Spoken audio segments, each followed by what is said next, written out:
নমস্কাৰ আপোনালোক সকলোকে পুনৰবাৰ স্বাগতম নস্মাই মজিদ বন্ধুসকল লগতে চাওক আজি 9টা গুৰুত্বপূৰ্ণ খবৰ। প্ৰথমটো খবৰ, পঞ্চায়ত নিৰ্বাচনক লৈ ৰাজ্য চৰকাৰৰ নতুন নীতি। এইবাৰ নতুন নিয়মৰ মাজেৰে অনুষ্ঠিত হ'ব পঞ্চায়ত নিৰ্বাচন।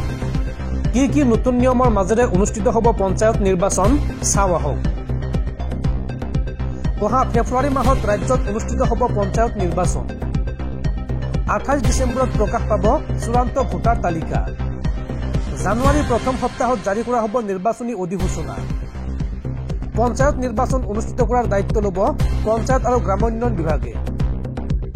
জিলা পৰিষদ আৰু আঞ্চলিক পঞ্চায়ত পৰ্যায়ত থাকিব দলীয় প্ৰতীক, কিন্তু গাঁও পঞ্চায়ত পৰ্যায়ত নাথাকিব দলীয় প্ৰতীক।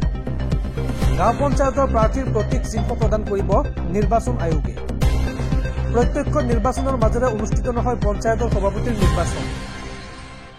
পঞ্চায়তৰ 10জন নিৰ্বাচিত সদস্য নিৰ্বাচন কৰিব সভাপতি। জিলায় ইতিমধ্যে গঠন কৰা হৈছে নতুন গাঁও পঞ্চায়ত, আঞ্চলিক পঞ্চায়ত আৰু জিলা পৰিষদ। সলনি হৈছে পঞ্চায়তৰ সংখ্যা, পঞ্চায়তৰ পৰিসীমা। পঞ্চায়ত নিৰ্বাচনক লৈ ৰাজ্য চৰকাৰৰ নতুন নীতি।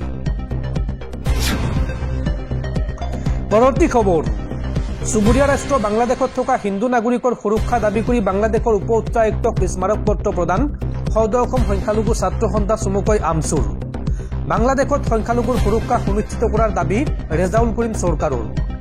বাংলাদেশত হৈ থকা ঘটনাক লৈ উদ্বেগ প্ৰকাশ সংগঠনটোৰ। বিশ্বৰ সকলো প্ৰান্তত সুৰক্ষিত থাকিব লাগিব সংখ্যালঘু লোকসকল, এই মন্তব্য সদৌ অসম সংখ্যালঘু ছাত্ৰ সন্থাৰ।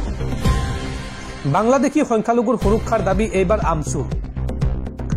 বাংলাদেশৰ শেহতীয়া পৰিস্থিতিক লৈ সৰব হৈ উঠিছে আমচুৰ। এই সন্দৰ্ভত বাংলাদেশৰ সহকাৰী আয়ুক্তলৈ স্মাৰক পত্ৰ প্ৰদান আমচুৰ। বাংলাদেশৰ অন্তৱৰ্তীকালীন চৰকাৰ হোৱাৰ পৰাই বিপদত পৰিছে সংখ্যালঘু লোকসকল। সংখ্যালঘু লোকসকলৰ ওপৰত হোৱা অত্যাচাৰক তীব্ৰ গৰিহণা আমচুৰ নেতৃত্বত। বাংলাদেশ চৰকাৰে নিৰাপত্তা দিয়ক সংখ্যালঘুসকলক, এই দাবী আমচুৰ। বাংলাদেশী সংখ্যালঘুৰ সকলো সুবিধাৰ ব্যৱস্থা কৰক মহম্মদ ইউনুছৰ চৰকাৰে। বাংলাদেশী সংখ্যালঘুৰ স্বাৰ্থত প্ৰত্যক্ষ হস্তক্ষেপ কৰক প্ৰধানমন্ত্ৰী নৰেন্দ্ৰ মোদীয়ে। বাংলাদেশী সংখ্যালঘুৰ নিৰাপত্তাৰ বাবে ব্যৱস্থা লওক ভাৰতৰ প্ৰধানমন্ত্ৰীয়ে। বিশ্বৰ যিকোনো দেশতে যি সংখ্যালঘুৱে নহওক কিয় নিৰাপত্তা পাব লাগিব।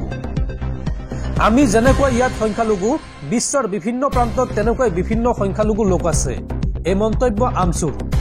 সংখ্যালঘু লোকসকলক নিৰাপত্তা নিদিলে জংগী আন্দোলনৰ হুংকাৰ আমচুৰ।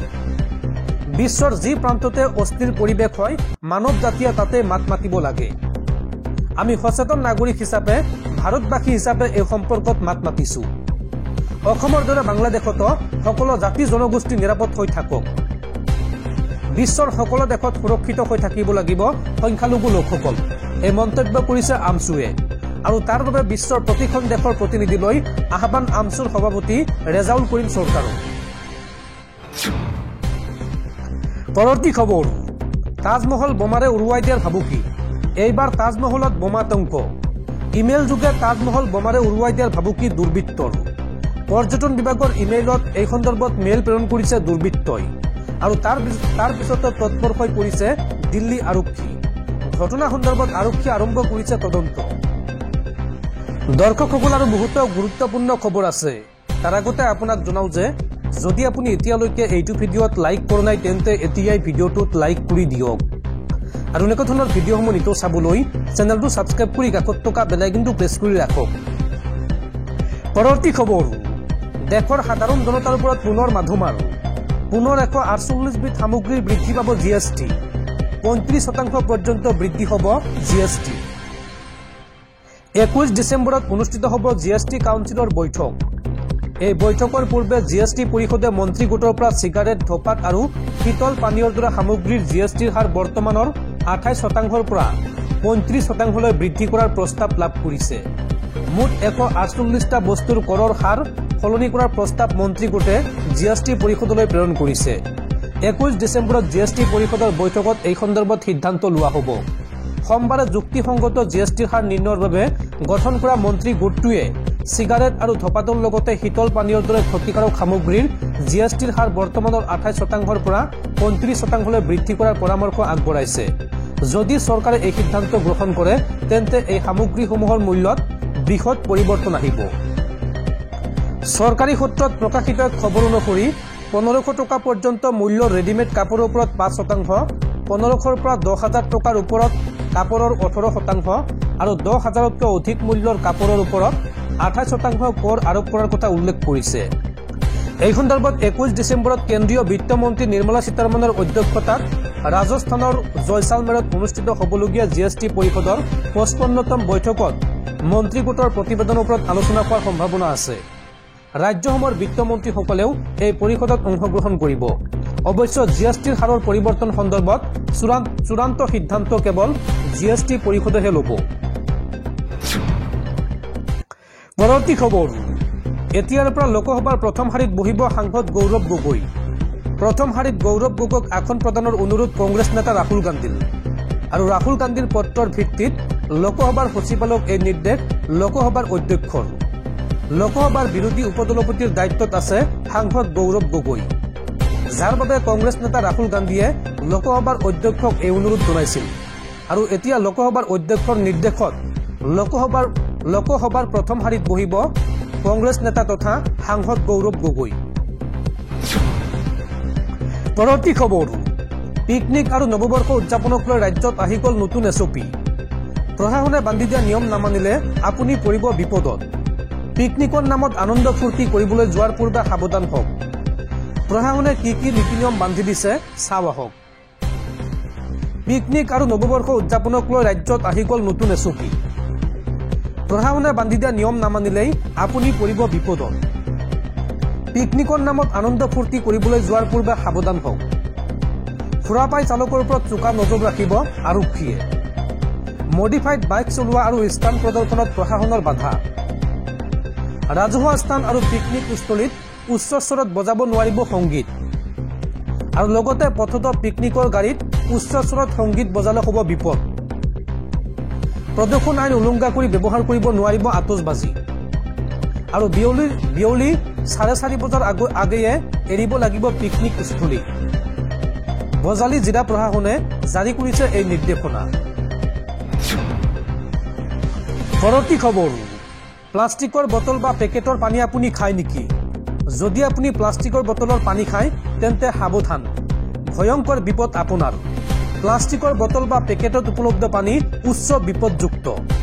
এই সন্দৰ্ভত কেন্দ্ৰীয় খাদ্য সুৰক্ষা সংস্থাৰ সাৱধানবাণী। ভাৰতীয় খাদ্য সুৰক্ষা আৰু মানক সংস্থাই বটলত বা পেকেটত ভৰোৱা খোৱা পানী আৰু মিনাৰেল পানীক উচ্চ বিপদজনক খাদ্য বুলি চিনাক্ত কৰিছে। এই ঘোষণা কেন্দ্ৰৰ খাদ্য সুৰক্ষা প্ৰতিষ্ঠানে কৰিছে। ফলত এনে পানীয় সামগ্ৰীৰ কঠোৰ পৰীক্ষণ আৰু অডিটিং অনিবাৰ্য হৈ পৰিছে। অক্টোবৰ মাহত কেন্দ্ৰীয় চৰকাৰে বটলত বা পেকেটত ভৰোৱা খোৱা পানীৰ বাবে ব্যুৰ অৱ ইণ্ডিয়ান ষ্টেণ্ডাৰ্ড চমুকৈ BISৰ প্ৰমাণপত্ৰৰ প্ৰয়োজন নহ'ব বুলি সিদ্ধান্ত লৈছিল।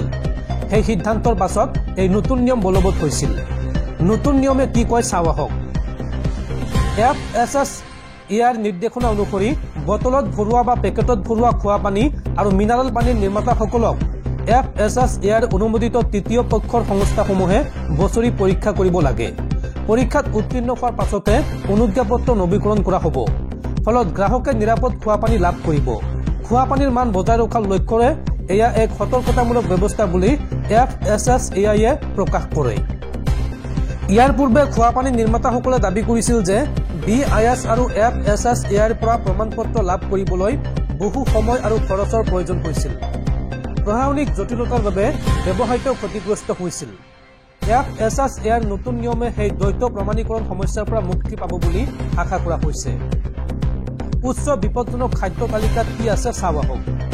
পেকেটত ভৰোৱা খোৱা পানীৰ উপৰিও FSSAIৰ উচ্চ বিপদজনক খাদ্যৰ তালিকাত আছে গাখীৰ আৰু গাখীৰৰ পৰা তৈয়াৰী সামগ্ৰী, মাংস আৰু মাংসজাতীয় সামগ্ৰী, মাছ আৰু সাগৰীয় খাদ্য, কণী আৰু কণীৰ সামগ্ৰী। এইসমূহ বস্তু আপোনালোকে পেকেটৰ বস্তু খোৱাৰ পৰা বিৰত থাকক।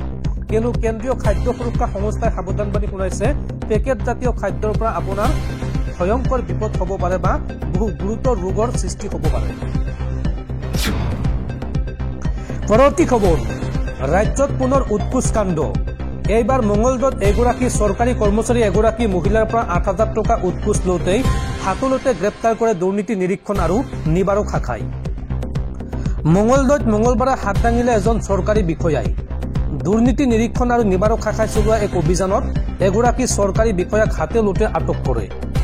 জানিব পৰা মতে বিষয়াগৰাকী হৈছে দৰং জিলা সমবায় সমিতি মুখৰ ভাৰপ্ৰাপ্ত উপপঞ্জীয়ক পৰেশ কুমাৰ চাহু।